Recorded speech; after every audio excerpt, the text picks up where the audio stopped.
ഹല്ല guys, പുതിയൊരു വീഡിയോയിലേക്ക് ഏവർക്കും സ്വാഗതം. എൻ്റെ മുത്തേ സുത്തോടി പഞ്ചാര വടി വണ്ടിക്കള്ളേ, എന്താണ് അവസ്ഥ? ഞാൻ മറ്റേ ഷാജിയുടെ ലൈവിലത് കയറി നോക്കി, നോട്ടിഫിക്കേഷൻ വന്നപ്പോൾ ജസ്റ്റ് അത് കയറി നോക്കിയാറേ. അപ്പോൾ ഞാൻ വെച്ച് അപരാധം പറച്ചിൽ എന്ന് പറഞ്ഞ ഒരു രക്ഷയില്ലാത്ത അപരാധം പറച്ചിലുണ്ട്. ഒരു അതായത് മുമ്പത്തേര് ക്രീമിൻ്റെ പരിപാടിയും തുടങ്ങി. എനിക്ക് ഭയങ്കര രസമായിട്ട് തോന്നുന്നുണ്ട് കേട്ടോ. അപ്പോൾ അതായത് തളരരുത് രാമൻകുട്ടി എന്നുള്ള അവസ്ഥയിൽ തളർച്ചയില്ലാത്ത പോരാളിയാണ് ഷാജി. അതാണ് എനിക്ക് ഇത് മനസ്സിലായത്. ക്രീമിനെ കുറിച്ച് പലരും, അതായത് അത് കിഡ്നി അടിച്ചു പോവും, അങ്ങനെയുള്ള ആ ക്രീം ഉപയോഗിച്ചാന്നൊക്കെ പറഞ്ഞിട്ട് കുറേ ആൾക്കാർ വീഡിയോ ചെയ്തിട്ടുണ്ട് അല്ലേ. അപ്പോൾ മുമ്പത്തേര് പറയുന്ന സാധനം എന്താ വെച്ചാൽ ഷാജി പറയണത്, ഞാൻ അതിനു മുമ്പ് 1.5 മാസം 2 മാസം മുമ്പ് ഞാൻ ഉപയോഗിച്ചാണ്. അങ്ങനെയാണെങ്കിൽ ആദ്യം എൻ്റെ പോകട്ടെ 40 കൂടുതൽ ക്രീമുകൾ ഞാൻ വിറ്റിട്ടുണ്ട്. വിൽക്കുന്നുണ്ടെങ്കിൽ അതെന്നെ സമ്മതിക്കണം, എൻ്റെ വൈറലാക്കാണ്, ഞാൻ വൈറലാക്കാണ്. എൻ്റെ ചാനൽ വഴി ഞങ്ങൾക്ക് ഇതിന് ലൈസൻസ് ഉണ്ട്, പാർട്ട്നേഴ്സ് ഉണ്ട്. പിന്നെന്താ പറയണത്, ഇത് ഒരു ബോട്ടിൽ വാങ്ങിയ ടീംസ് വീണ്ടും വാങ്ങുന്നുണ്ടെങ്കിൽ അത് എൻ്റെ മുടുക്കാണ്, ഒരു പ്രശ്നമില്ല, അങ്ങനെയാണ് ഇതൊക്കെ പറഞ്ഞിട്ട് പിന്നെ അവരത് പറിച്ചു തുടങ്ങി, കുറ്റം പറച്ചിൽ. അതായത് പെണ്ണുങ്ങളെ നിങ്ങൾ വിചാരിച്ച നടക്കൂല, ഞാനൊരു യൂട്യൂബറാണ്, ലക്ഷക്കണക്കിന് യൂട്യൂബർ 4 മാസം കൊണ്ട് 1 ലക്ഷം അടിച്ചു. എൻ്റെ ദൈവം, ഇഞ്ച് വിചാരിച്ച നടക്കൂല. ഇടയ്ക്ക് ഭർത്താവിനും കുട്ടികൾക്കും ഭക്ഷണം ഉണ്ടാക്കി കൊടുത്ത് വീട്ടിൽ അടുക്കളയിൽ ഇരുത്താൻ പോലെ, ഫുഡ് ഉണ്ടാക്കണതൊക്കെ വീഡിയോ ഇട്ട പോലെ ഇഞ്ച് എന്തിനാണ് മറ്റു പെണ്ണുങ്ങളെ കുറിച്ച് വീഡിയോ ചെയ്ത്, അതായത് റിയാക്ട് ചെയ്ത ആളുകളെ കുറിച്ച് പറയുന്ന സംഭവമാണ്. പിന്നെ ഷഫീര ബീവിനെ കൊത്തിയിട്ടുള്ള അവരത് പറച്ചിലായി. അതാണ് ഇതാണ്, കുറേ ആണുങ്ങൾ അങ്ങനെ ഉണ്ടാക്കിയതാണ്, ഇങ്ങനെ ഉണ്ടാക്കിയതാണ്. എൻ്റെ ദൈവമേ, പച്ചക്കാട് പറയണത്. ഞാൻ ഒരു ചോരയിലാണ് 5 മക്കളെ ഉണ്ടാക്കിയത്. അതിനു മുമ്പ് 15 കൊല്ലം ഞാൻ കണ്ട ലക്ഷങ്ങൾ ഇഞ്ചി കണ്ടിട്ടുണ്ടോ, ഇങ്ങനെയുള്ള കുറേ കാര്യങ്ങൾ ഒക്കെ. ഇതൊരു കാര്യം മനസ്സിലായത്, ഇത് കണ്ടുകൊണ്ടിരിക്കാൻ രസമാണ്. അതായത് നമുക്ക് വേറെ എൻ്റെ ഇവിടെയൊക്കെ നല്ല കറുത്ത കളറായാലോ, ഷാജിയുടെ വൈറ്റനിങ് ക്രീം തേക്കേണ്ടി വരുമോ?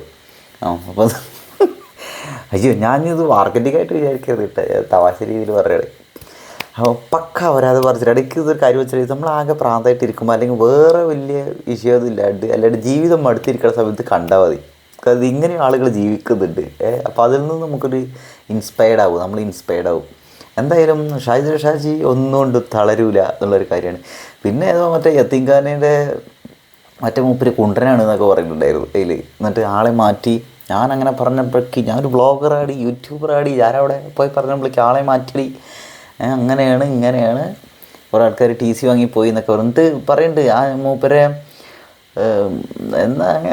എന്താ പറയുക, മൂപ്പരെ നാണം കെടുത്തണ്ടെന്ന് വിചാരിച്ചിട്ടാണ്, എനിക്ക് പ്രിൻസിപ്പളിനോട് ഒരു റെസ്പെക്റ്റും ഇല്ലടി ഇതൊക്കെ പറഞ്ഞിട്ട് കുറേ സാരങ്ങൾ ഇതിൽ പറയുന്നുണ്ടായിരുന്നു.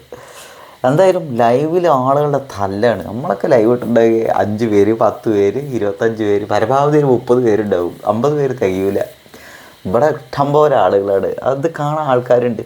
നമ്മൾ റോഡ് സൈഡിൽ കൂടെ പോകുമ്പോൾ ആരെങ്കിലും ഒരാൾ തലമുത്തി മറിയുക അല്ലെങ്കിൽ തോന്നിയ എന്തോ ചെയ്യുക വിചാരിക്കും, തെറി വിളിക്കുക വിചാരിക്കും, ഇത് കാണാൻ ആൾക്കാരുണ്ടായിരിക്കും. അപ്പോൾ നമ്മുടെ യൂട്യൂബ് ചാനലിനൊക്കെ 1 മില്യൺ അടിക്കണമെങ്കിലുള്ള എളുപ്പവഴികളിൽ ഒന്ന് ഷാജിദാത്താനെ ഇങ്ങോട്ട് മനസ്സിൽ ധ്യാനിച്ചുകൊണ്ട് അങ്ങോട്ട് തുടങ്ങുക. ഒരു തല മുതൽ ഒരു തല വരെ നാട്ടുകാരെ പുറത്താണ് ചീത്ത വിളിക്കുക.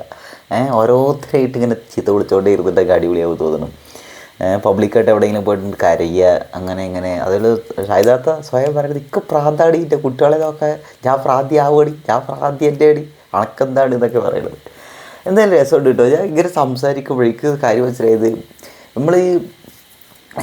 നമ്മളങ്ങനെ പറഞ്ഞ ശരിയല്ല, ഞാൻ പറയാൻ ഉദ്ദേശിച്ച് ഞാൻ മുഴുകി. അതായത് ഈ ചില സ്ഥലങ്ങളിലൊക്കെ ഇല്ലേ, നമ്മൾ റോഡ് സൈഡ് ആളുകൾ ഇങ്ങനെ പറയൂലേ, മറ്റോൾ അങ്ങനെയാണ്, മറ്റുള്ള കൂടെ ചാടിപ്പോയി, എൻ്റെ കൂടെ ചാടിപ്പോയി, മറ്റവളുടെ ഗർഭലസി പോയി എന്നൊക്കെ പറഞ്ഞിട്ട് നിങ്ങൾ കുറേ വർത്തമാനങ്ങൾ ഉണ്ടാവൂലേ, കുറേ ഉള്ളതും ഇല്ലാത്തതായ കുറേ കാര്യങ്ങൾ പറയൂലേ. എനിക്ക് സംഭവം ഷാജിയുടെ വീഡിയോസ് ചെയ്തു തുടങ്ങിയപ്പോൾ നമ്മൾ ആ ഒരു വൈബ് അടിക്കുന്നുണ്ടോ എന്നാണ്. കാരണം ഇതൊക്കെ തന്നെയാണ് അതിൽ പറയാനുള്ളൂ. നമ്മൾ സീരിയസ് ആയിട്ട് ഒന്നും അതിൽ പറയാനില്ല. അത് ഓപ്പത്തേര് എന്ത് ചെയ്യും, നമ്മൾ അല്ലാണ്ട് കുറേ ഫിലോസഫി വെച്ചോണ്ടോ തിയറി വെച്ചോണ്ടോ നമ്മുടേതായ ഒരു ലെവലിൽ വെച്ചുകൊണ്ട് സ്റ്റാൻഡേർഡിൽ നിന്നിട്ട് എന്ത് സ്റ്റാൻഡേർഡില്ല ഇട്ടൊരു കാര്യമില്ല. അവരുടെ ലെവലിലേക്ക് താട് വരണം, എന്നാലേ ശരിയാവുള്ളൂ. അതായത് അവർ നാട്ടുകാരെ മൊത്തം തെറി വിളിക്കണ്, അത് ഇത് പറയണ പല അപരാധങ്ങളും പറയുന്നത്. അപ്പോൾ നമ്മളെന്താ വെച്ചാൽ അതിന് ആ ലെവലിലാണ് അനലൈസ് ചെയ്യാൻ പറ്റുള്ളൂ. അപ്പോൾ എന്താ ചെയ്യുക, രസമാണ്. നിങ്ങൾ സമയം കിട്ടുമ്പോൾ ഷാജിദാത്ത ലൈവിൽ അത് കയറി നോക്കുക, കുറേ തെറികൾ പഠിക്കുക.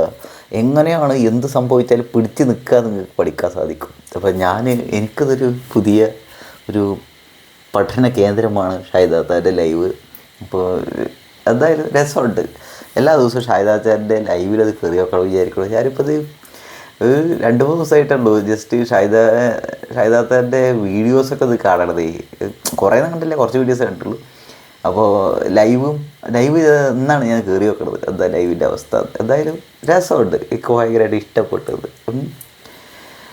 ഷാഹിദാത്ത നമ്മുടെ യൂട്യൂബ് ചാനലിൻ്റെ കുറേ പേരുടെ യൂട്യൂബ് ചാനലിൻ്റെ ഐശ്വര്യം. ഇപ്പോൾ ശരി, വേറെ വീഡിയോയിൽ പാക്കലാം.